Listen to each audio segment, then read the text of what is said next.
Seja bem-vindo, seja bem-vinda à Escola Bíblica Dominical Online, este departamento da Assembleia de Deus, Ministério Restaurando Famílias, presidida pelo reverendo Walter Gonçalves, que hoje dá continuidade à nossa temática que estamos estudando, cujo assunto é Compreendendo a Batalha Espiritual. E a lição número 9, a lição de hoje, nós vamos ter como título da mesma: Você entende os sinais? E cremos que dentro em breve você compreenderá a razão pela qual esse título foi dado a esta lição.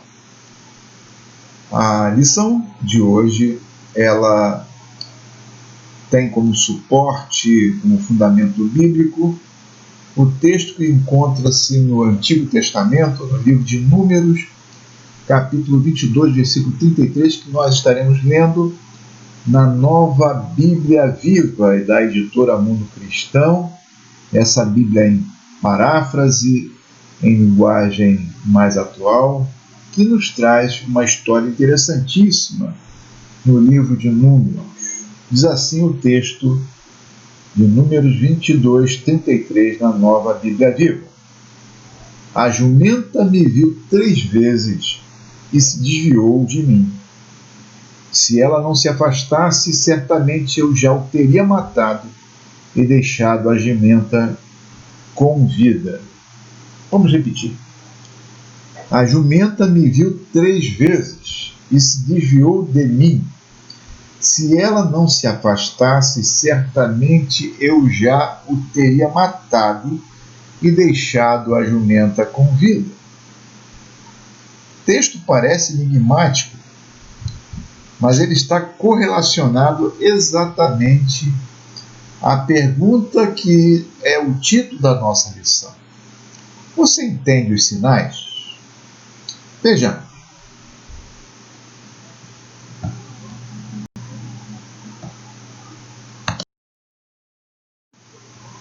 Na história do feiticeiro Balaão, a sua jumenta não foi nada burra. O que nós queremos dizer com isso? Essa história é conhecidíssima e se encontra na Bíblia Sagrada, como nós falamos, no capítulo 22 do livro de Números. Essa história fala de um certo feiticeiro que se auto-intitulava profeta e que foi procurado pelo rei Balaque, filho de Zippor, porque ele estava com medo dos israelitas que haviam saído do Egito e queria que alguém parasse o povo de Israel através de magia, através de feitiço, através de encantamento, através de maldições. E para isso ele procurou Balaão. E Balaão, na sua ânsia de ganhar dinheiro, de fazer a sua obra de feitiçaria, Balaão começou então a fazer os preparativos para iniciar os seus trabalhos espirituais. Mas nesse meio tempo Deus fala com Balaão com todas as letras. Balaão, você não vai fazer isso para Balaque. E Balaão, no primeiro momento, ele diz que não vai fazer.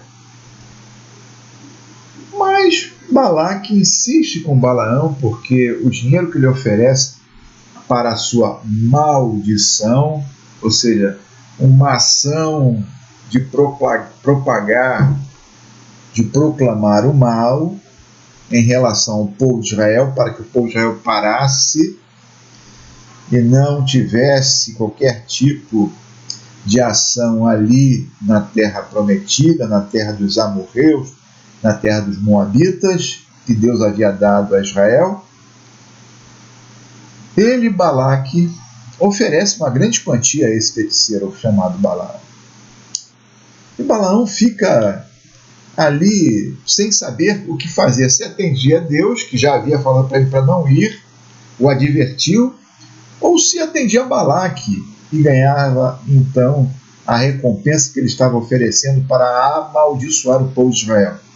Ora, nós sabemos que na história Balaão insistiu e foi em direção à terra de Moabe, a terra dos Moabitas, para poder amaldiçoar o povo de Israel.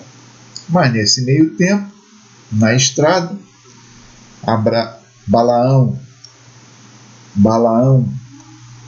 acompanhado por 2 dos seus servos, ele sobe na sua jumenta, na sua mula, na sua burrinha e vai em direção à terra de Moabe para poder amaldiçoar Israel.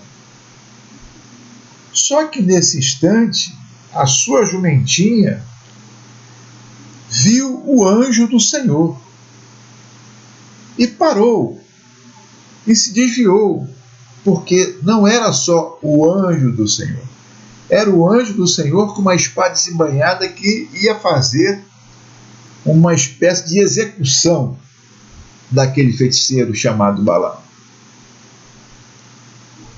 Balaão insistiu para que a jumentina continuasse, ela se desviou de onde o anjo estava, os servos de Balaão e o próprio Balaão não viam, mas a jumentinha sim via, ela entendia os sinais. E ela fez isso algumas vezes, até que por último a jumentinha não quis mais seguir o caminho, porque ela sabia que à frente dela, ou na frente dela, estava o anjo do Senhor com a espada desembainhada para executar Balaão. E ela estava, de fato, protegendo o seu senhor, o seu dono, Balaão.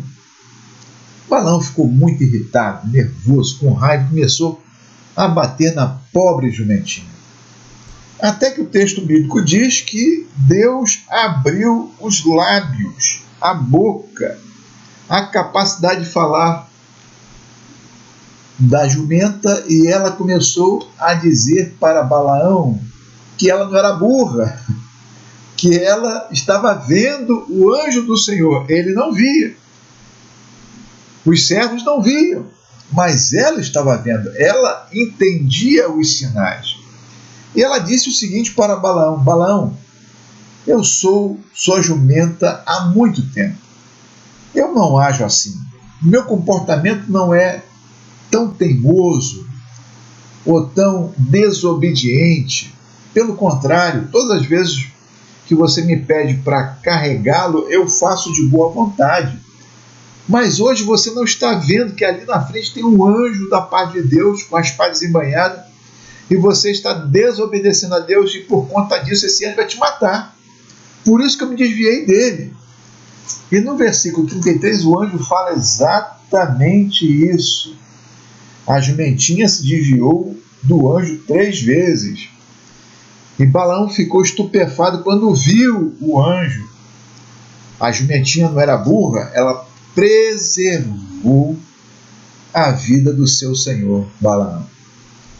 Ora, o que isso tem a ver com batalha espiritual? Nós vamos entender já já essa passagem bíblica à luz não somente do texto bíblico, mas também de algumas informações científicas da capacidade que os animais têm de perceber o perigo, de se antenarem diante de situações que os homens não conseguem ver.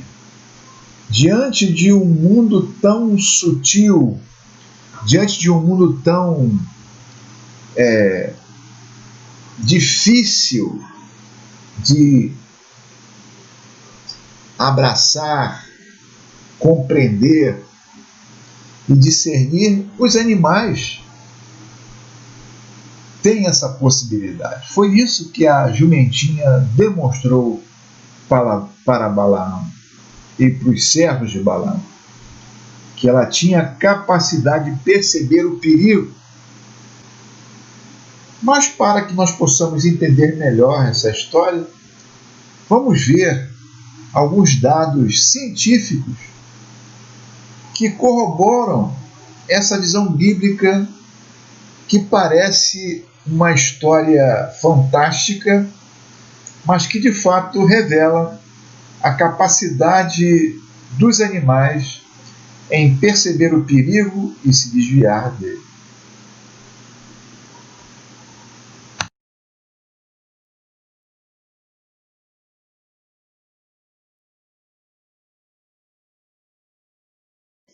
Durante o tsunami que atingiu o sul da Ásia em dezembro de 2004, apesar do número enorme de vidas humanas perdidas, as autoridades do Sri Lanka falaram à BBC, a rede de notícias, televisão, rádio e TV britânica, em 31 de dezembro de 2004, que não houve registro de morte entre os animais.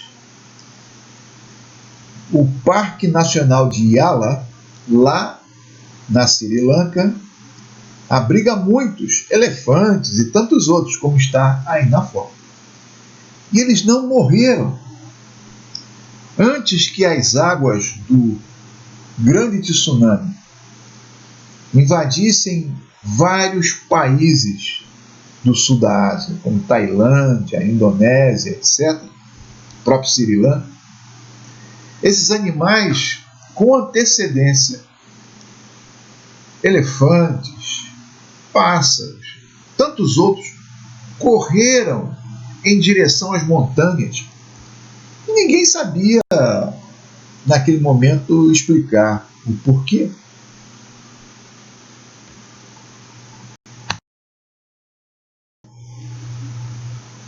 A especialista Deb Martyr, que trabalha com a proteção de tigres selvagens na ilha de Sumatra, na Indonésia, região também afetada pelo tsunami de 2004, disse na mesma reportagem à BBC, em 31 de dezembro de 2004, o seguinte: os animais selvagens, em particular, são extremamente sensíveis. Eles têm audição extremamente boa e é provável que eles ouviram o barulho da inundação antes de ocorrer.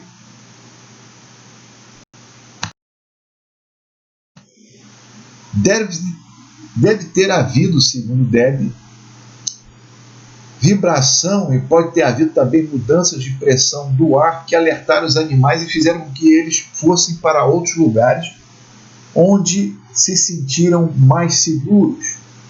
Os animais entendem os sinais. E essa história é interessante porque, na verdade, ali, durante o ano 2004, em dezembro de 2004, durante essa catástrofe do tsunami que matou mais de 230 mil pessoas,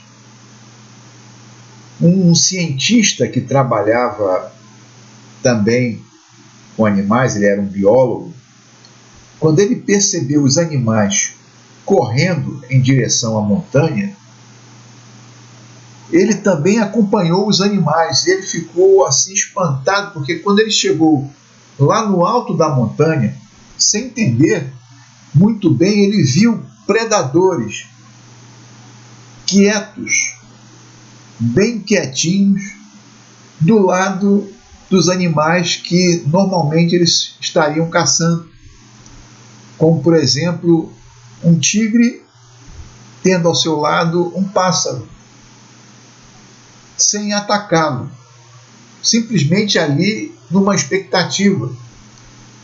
Haviam macacos, haviam elefantes, haviam outros animais que estavam ali como que aguardando, e esse biólogo narra que foi uma visão muito estranha, mas dentro de pouco tempo, lá de cima da montanha, ele percebeu o que acontecia na costa.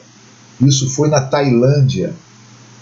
Ele viu a costa sendo tomada por ondas gigantes. Ele e os animais sobreviveram, porque os animais entendem os sinais. O que isso tem a ver com guerra espiritual? Lá no texto de Números 22,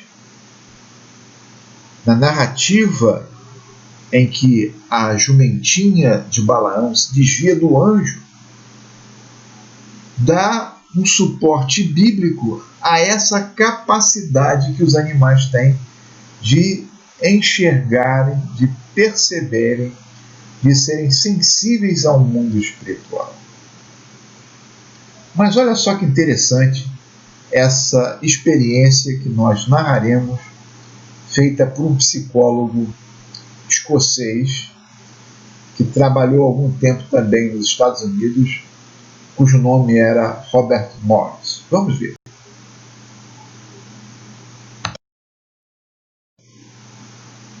O Dr. Robert Morris, psicólogo, professor da Universidade de Edimburgo, na Escócia, fez uma interessante pesquisa na década de 1960, usando 4 animais diferentes no seu experimento. O estudo se deu numa casa no estado do Kentucky, Estados Unidos, onde ocorreram várias mortes sangrentas, vários crimes inexplicáveis. Uma casa que tinha a fama de ser mal assombrada. Ou seja, uma casa que sofria de infestação demoníaca por conta de inúmeros rituais, inúmeras coisas ruins que aconteceram ali. Olha só que interessante que este professor da universidade documentou, filmou nessa sua experiência.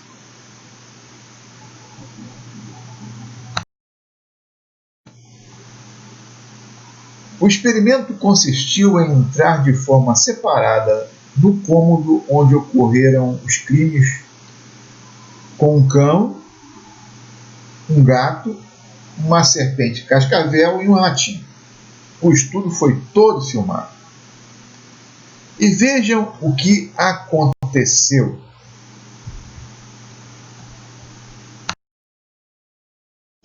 O cão entrou com seu cuidador e a apenas 1 metro do local, da sala, do cômodo, onde ocorreram os vários assassinatos, onde as pessoas viam coisas estranhas.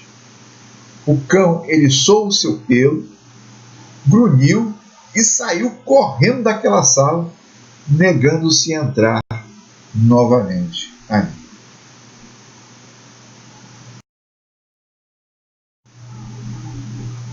O gato entrou nos braços do seu tratador. Na sala, passados alguns segundos, o gato subiu no ombro do seu tratador, ferindo as suas costas porque ele estava alterado, arranhou as costas do tratador com as suas unhas. O gato saltou imediatamente para o chão e refugiou-se debaixo de uma cadeira vazia. Nessa posição, soprou de forma hostil para outra cadeira vazia.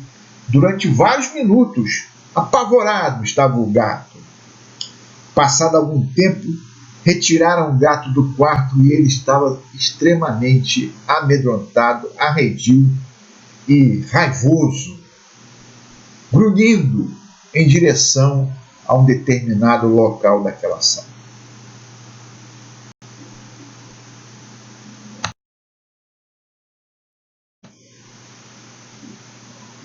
A serpente cascavel, assim que entrou naquele recinto, naquele cômodo daquela casa, que tinha lá a sua fama de mal assombrada, teve uma postura defensiva, agressiva, como se enfrentasse um perigo iminente, embora o quarto estivesse vazio. A sua atenção estava dirigida para a cadeira vazia que provocou medo no gato anteriormente. Que coisa interessante. O patinho foi o único que não reagiu de nenhuma forma especial. O experimento do Dr. Robert Morris repetiu-se em outro cômodo da casa, na qual não havia acontecido nenhum acontecimento fatal, nenhum crime, e os 4 animais entraram em outros cômodos e não demonstraram ou não reagiram da mesma forma como reagiram naquele cômodo específico. O que isso tem a ver com a nossa história? O que isso tem a ver com batalha espiritual? O que isso tem a ver com você entende os sinais? O que isso tem a ver com a vida de fé?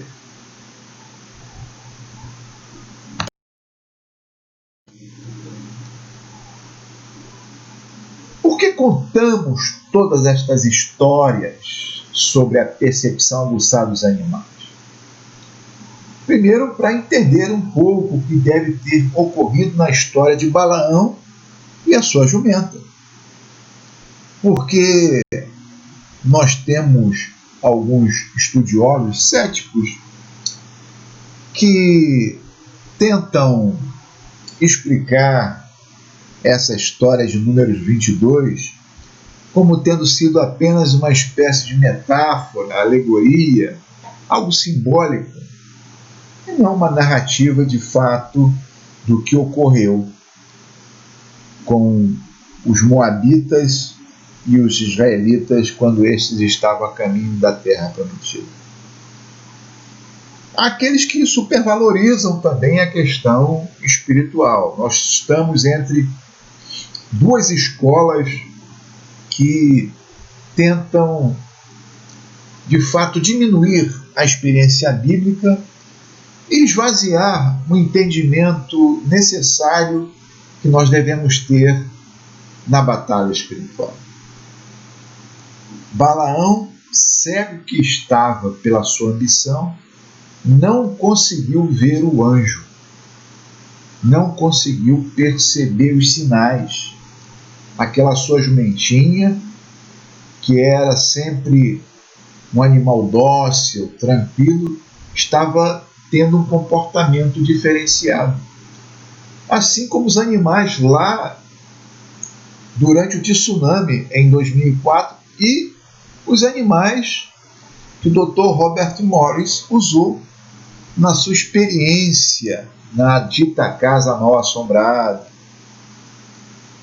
Os animais entendem, os animais possuem uma capacidade de perceber, devido ao seu grande olfato, devido à sua alta capacidade auditiva e outros elementos que eles têm que os seres humanos não possuem, de ver diferenças nos seus ambientes ou nos ambientes aonde eles estão.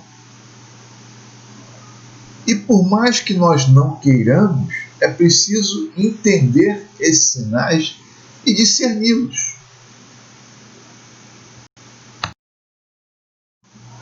É preciso desenvolver um olhar clínico para diferenciar fenômenos naturais de fenômenos espirituais.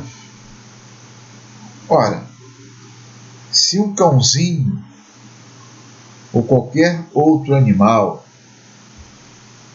de repente demonstra um comportamento arredio, um comportamento diferenciado, é preciso entender o que está acontecendo ali, do ponto de vista veterinário, do ponto de vista do comportamento animal, e tirada todas as conclusões naturais ou colocadas todas essas de lado, é bom ter uma leitura espiritual.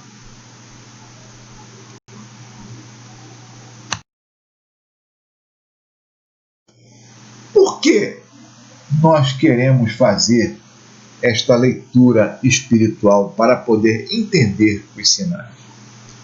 Paulo, na sua carta aos Coríntios, em 2 Coríntios, capítulo 2, versículo 11, ele diz o seguinte: a fim de que Satanás não se aproveite de nós. Não é só Satanás, o príncipe dos demônios, mas Satanás e seus demônios, seres que antes eram angelicais, caíram em pecado, foram expulsos do céu e se tornaram seres maléficos, seres maldosos.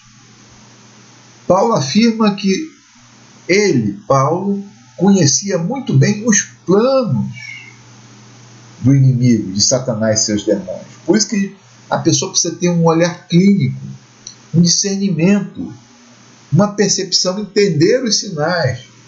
Porque o inimigo com o qual nós estamos lidando, ele se camufla, ele se esconde, desejando sempre preparar armadilhas para os incautos, para as pessoas que não têm cautela, para as pessoas que não têm discernimento, como Balaão. Ainda bem que diante de Balaão não estava um demônio, estava um anjo do Senhor, que tinha a capacidade de perdoar, de acolher, de ser bondoso. Tanto é que esse anjo fala para o próprio Balaão, no versículo 33, elogiando o discernimento da jumentinha em perceber os sinais, e não o matou por causa da jumenta, que se desviou dele 3 vezes. Mas se fosse um demônio, mas se fosse Satanás, teria poupado a vida de Balaão? Imagino que não. Esse texto bíblico nos dá essa base, nos oferece essa percepção de que os animais têm essa capacidade de enxergar o mundo espiritual, de ler os sinais, de entender. Ora, nós, quando estamos com medo, nós exalamos alguns cheiros imperceptíveis do ponto de vista humano, mas é totalmente captado pelos animais. Por isso que o animal percebe que o ser humano está com medo. Porque há uma série de hormônios que começam a entrar em ebulição na hora do medo. O animal percebe isso no seu olfato, na sua capacidade olfativa. Nós, seres humanos, não temos isso. Nós precisamos entender os sinais no mundo espiritual. E essa realidade retratada no capítulo 22 do livro de Números fala exatamente disso. Havia uma guerra espiritual em relação ao povo de Israel, que estava a caminho da terra prometida, e Deus fez a sua intervenção ali para que o feiticeiro Balaão não entrasse naquela guerra espiritual com Israel. Porque Deus havia dado ao povo de Israel a promessa, além de tirá-lo do cativeiro do Egito, levar o povo para a terra prometida. Balaão, na sua ambição, querendo receber dinheiro do rei Balaque, dos Moabitas, não conseguiu ler os sinais do mundo espiritual. Mas é preciso entender que o inimigo com o qual nós lidamos, que não é um anjo do bem, mas é um anjo do mal, é um ser espiritual que se camufla, que engana, que se esconde. Ele, apesar de ser sutil nas suas ações, ele vai deixando alguns sinais dos seus ataques.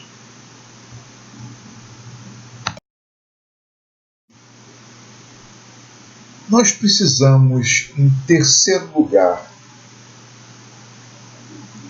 discernir os ataques sutis do maligno. Por quê? Apesar de serem sutis, eles têm a possibilidade de identificação, eles têm a possibilidade de serem discernidos, de serem compreendidos, de serem entendidos. Como é que você sabe que na sua casa há um ataque maléfico, ou do maligno, ou das forças satânicas? Primeiro, dentro da sua casa você tem uma sensação de cansaço, fadiga e profunda tristeza. Sem qualquer causa física ou mental, somente dentro da sua casa. Ao chegar na sua casa, você não se sente bem. Há um desconforto, algo ruim ali. Ora, primeiro é preciso fazer uma análise científica dos fatos.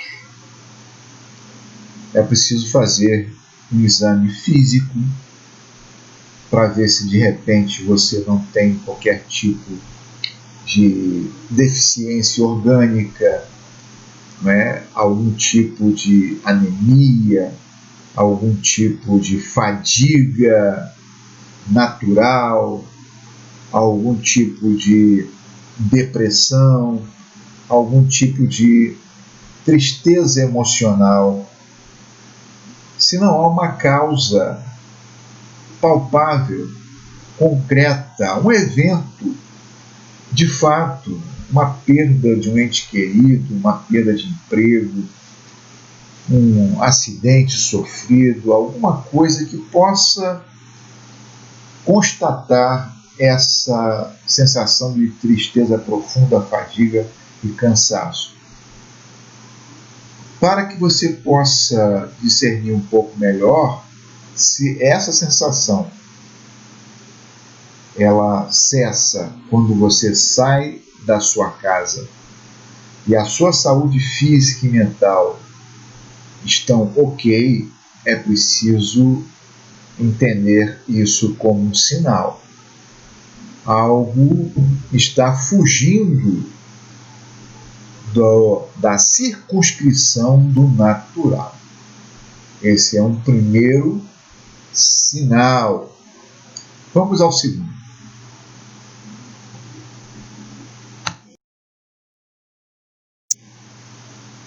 Na sua casa, aparelhos eletrônicos, móveis e outros objetos em excelente estado quebram ou param de funcionar sem nenhuma razão. Você compra uma televisão hoje, coloca na sua casa, a instalação na sua casa elétrica está tinindo, foi recém-reformada, recém-construída, está tudo muito bem, mas tudo que você leva para a sua casa escangalha, quebra, não funciona. Será que é uma questão tão somente natural ou há algo sobrenatural aí?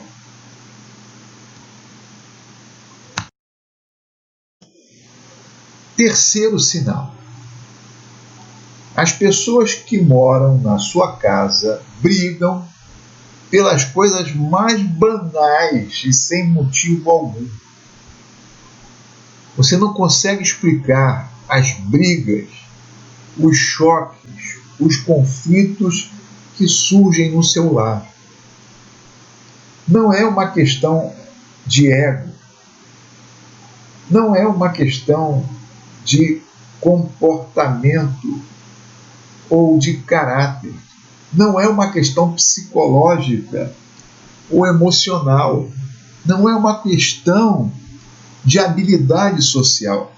É algo estranho. Pessoas que de repente nutrem um afeto muito grande uma pela outra, pai e filho, mãe e filha, coisas parecidas, né, esposo, esposa, de repente, do nada, começam a armarem um barraco e há uma espécie de conflagração que você e eu nós não conseguimos explicar do ponto de vista do natural.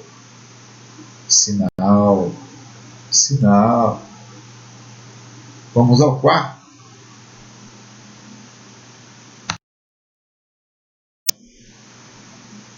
Os animais de estimação da casa ficam agitados, agressivos, doentes e com comportamento alterado. Alguns até ensaiam ou revelam estar vendo alguma coisa em determinado cômodo da casa. Sinal. Algo está acontecendo. É preciso entender.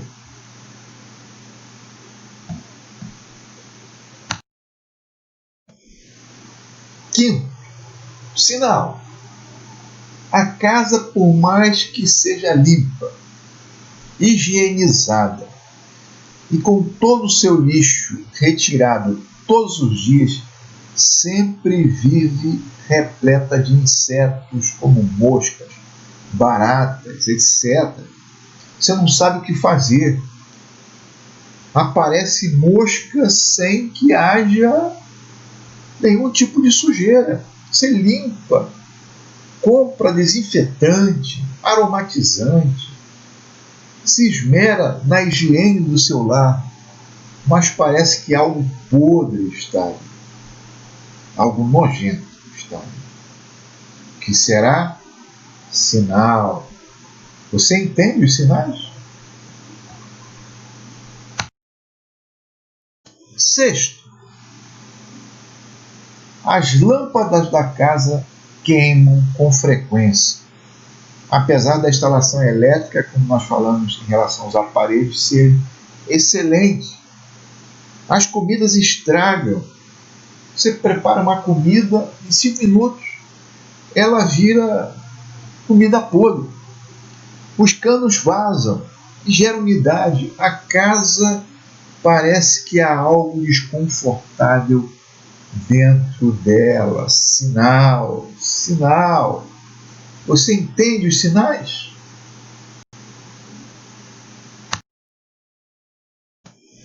Sétimo, vultos são vistos dentro da casa e as pessoas não têm uma boa noite de sono, sempre acordando com pesadelos no meio da madrugada.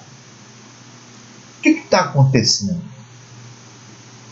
O que está ocorrendo? Do ponto de vista natural, todas as vinculações, as questões físicas, as questões de manutenção da casa, as questões emocionais e psicológicas foram colocadas de lado. Ora, se tudo está zero bala, deveria estar funcionando tranquilamente. Por que todas essas coisas acontecem na sua casa, com você e com a sua família? Vamos entender. Os ataques do maligno são sutis, mas possuem a possibilidade de serem identificados.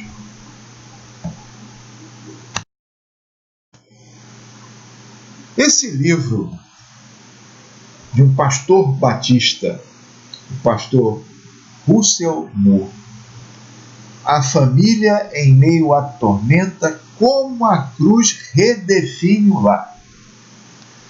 É um livro excelente da editora Mundo Cristão, que no capítulo 3, o título é sugestivo e tem tudo a ver com a nossa lição de hoje. O capítulo 3 desse livro é A Batalha Espiritual Dentro da Família. E esse autor, que é batista, tradicional, membro da Comissão Convenção Batista do Sul dos Estados Unidos. Ele é o líder da comissão de ética lá da Convenção Batista do Sul. Ele fala neste livro o seguinte, vamos ver.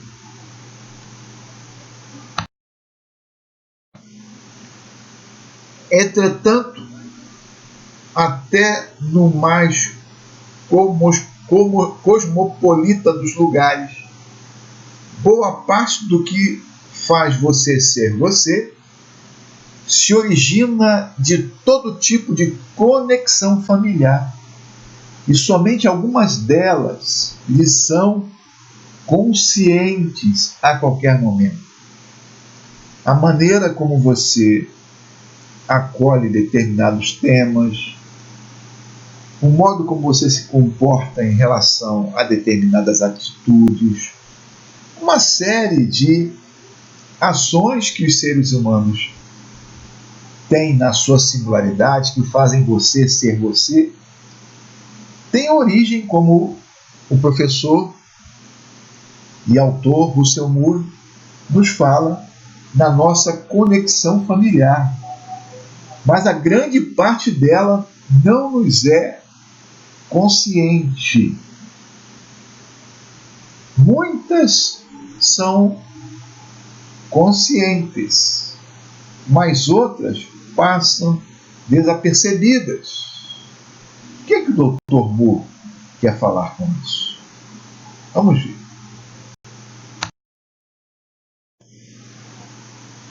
Diz ele nesse mesmo capítulo: com frequência não sabemos de onde vêm nossas predisposições genéticas ou práticas culturais. Elas simplesmente estão ali e nos informam quanto ao que parece normal ou certo. Há muito mistério nisso, ou seja, toda essa herança cultural ou genética que nós recebemos das nossas famílias ainda são misteriosas para todos nós. Nós não sabemos as inúmeras influências que nós possuímos nos nossos comportamentos, nas nossas atitudes, nas nossas maneiras de ser e pensar.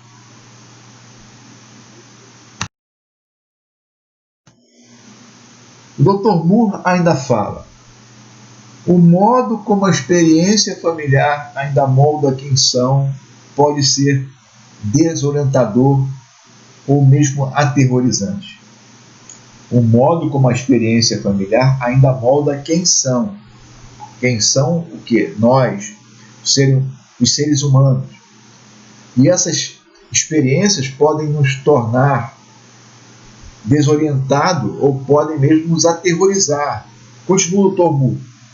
A despeito de tudo, a família persiste e está muito ligada a quem somos, como nos enxergamos, como avaliamos o presente e planejamos o futuro. Ou seja, a nossa herança genética, cultural, familiar, ela está aí. Muitas vezes inconsciente. Muitas vezes com pouca clareza para a maneira como nós nos comportamos, para a maneira como nós somos.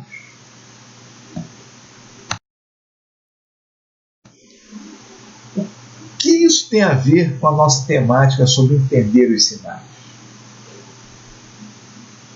O que o Dr. Moore fala é que, apesar de todo o nosso avanço científico, ainda há muito mistério que o saber acadêmico não consegue plenamente explicar. Por isso que nós citamos no início dessa nossa reflexão a experiência do Dr. Robert Morris em levar os animais naquela casa dita mal assombrada, para tentar explicar esse mistério.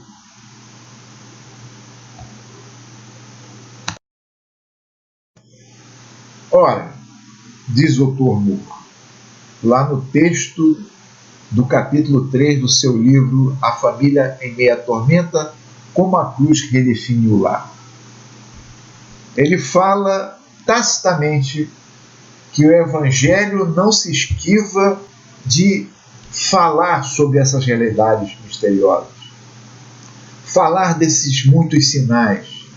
E ele cita 1 João 3, versículo 8, que diz o seguinte: por isso o Filho de Deus veio para destruir as obras do diabo. Na cruz, Jesus venceu Satanás. E Jesus escancara a realidade do mundo espiritual que muitas vezes a ciência e o mundo acadêmico e a racionalidade tenta negar.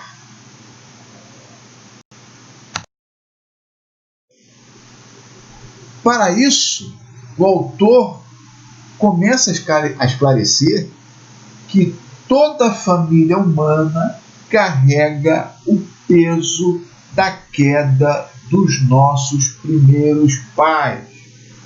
A paz no Éden, ela foi quebrada por Adão e Eva.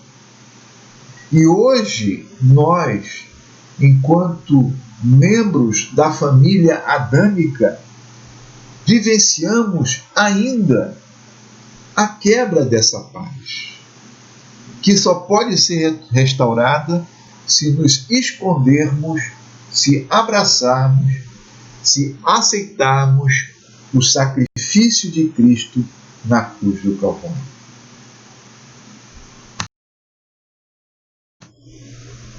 O Dr. Russell Moore diz que o nosso normal, ou nosso anormal, herdado das nossas respectivas famílias, devem ser confrontados à luz da doutrina bíblica da queda, da nossa raiz adâmica, para que nós possamos ajustar a nossa interpretação da realidade com aquilo que a Bíblia ensina, com aquilo que a palavra de Deus nos mostra. E por quê?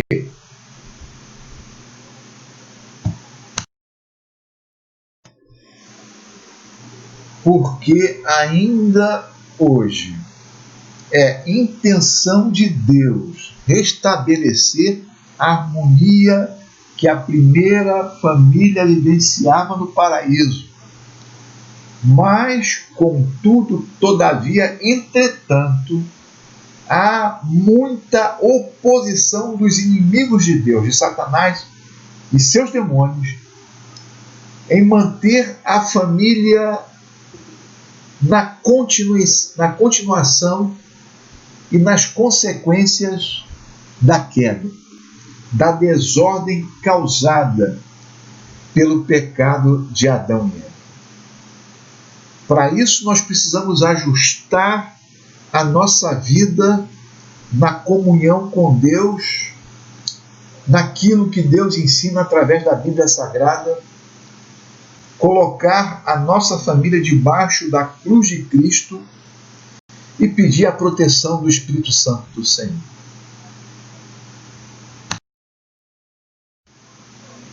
E isso é uma atividade a ser feita todos os dias, a fim de redefinir a nossa identidade familiar,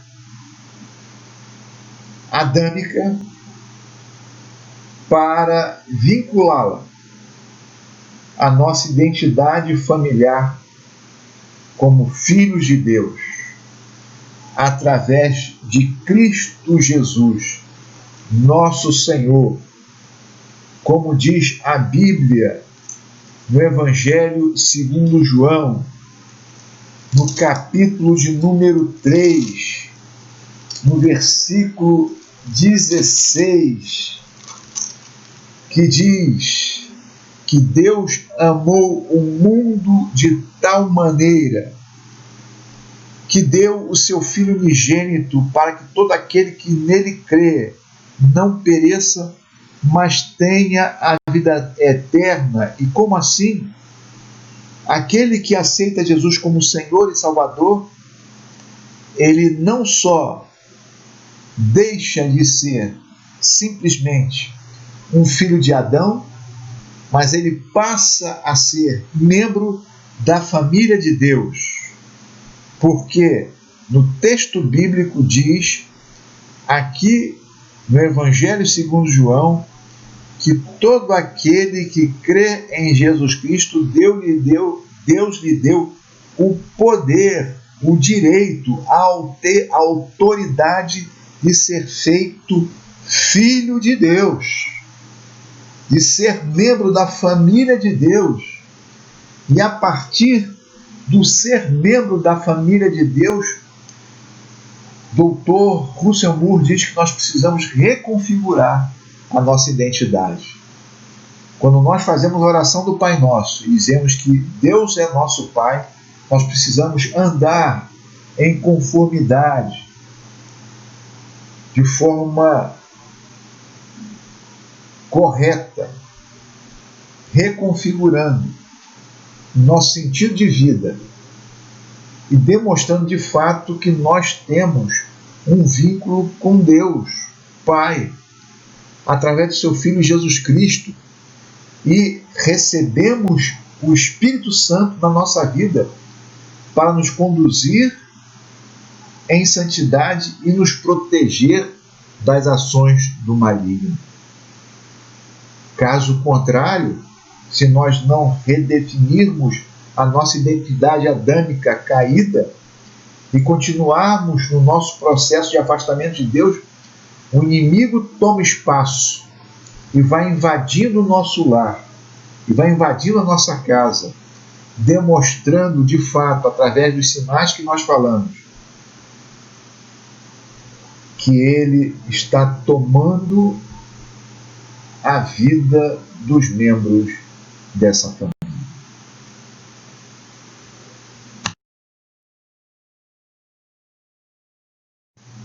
Por isso que o Dr. Russell Moore diz que a cruz é uma crise de identidade e herança. É um rompimento com a nossa história de queda, nossa história de pecado, da nossa família adâmica caída. A cruz nos faz voltar completamente para Deus. Ela modifica o nosso histórico familiar, que pode ter sido o pior possível, mas muda-o em Cristo Jesus e protege essa família de todo e qualquer ataque satânico.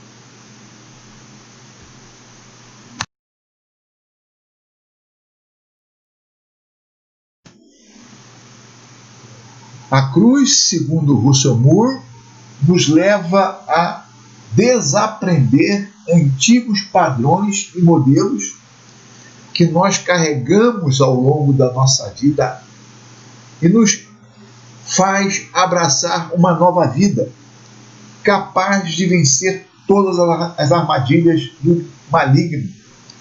Nós começamos a perceber os sinais que revelam essas armadilhas e nos escondemos na cruz de Cristo, repreendendo Satanás e os seus reinos, e o seu reino das trevas e os seus demônios. Por isso que aquele que está em Cristo, que é nova criatura, que rompeu com a sua família adâmica, com a sua tradição de queda e pecado, e volta-se para Deus completamente, esse consegue viver de uma forma santa, pia, reta e protegida. A resposta é a cruz. A resposta é Cristo. A resposta é o voltar-se para Deus. Assim a pessoa consegue permanecer protegida e entende os sinais dos ataques do maligno e repreende as ações de Satanás e seus demônios através do sangue e do nome de Jesus, e alcança a plena vitória. Concluindo a nossa lição de hoje, nós podemos dizer que Balaão tinha uma grande dificuldade de percepção espiritual, causada pela sua herança adâmica de ganância e ambição. Ele não tinha um vínculo firmado com Deus para protegê-lo de ataques espirituais. Ainda bem que quem fez aquela interpelação, não foi um demônio com Balaão, foi um anjo de Deus. Mas se fosse um demônio, a postura sábia daquela jumentinha, discernindo e lendo os sinais do mundo espiritual, ajudou aquele homem caído, afastado, em pecado, de não morrer. Mas quantos morrem sem discernir os sinais que estão sendo dados na sua família e no seu lar, demonstrando que ele e a sua casa estão sofrendo um ataque e uma invasão maligna. Por isso que é importante você responder à pergunta: você entende os sinais? Balaão não entendia. Ele não sabia ler os sinais. Sua jumentinha sabia. Talvez os seus animais o saibam. Seu cachorrinho, seu gatinho, os passarinhos que existem na sua casa. Leiam os sinais. Rompa hoje com sua herança adâmica, com sua vida de pecado, com a sua postura afastada de Deus. Esconda-se, como o Dr. Lúcio Moura nos ensinou na cruz de Cristo. Resista ao diabo, enfrente-o, usando o sangue de Cristo e o seu nome. E você e sua família serão protegidos e terão vitória contra o reino das trevas.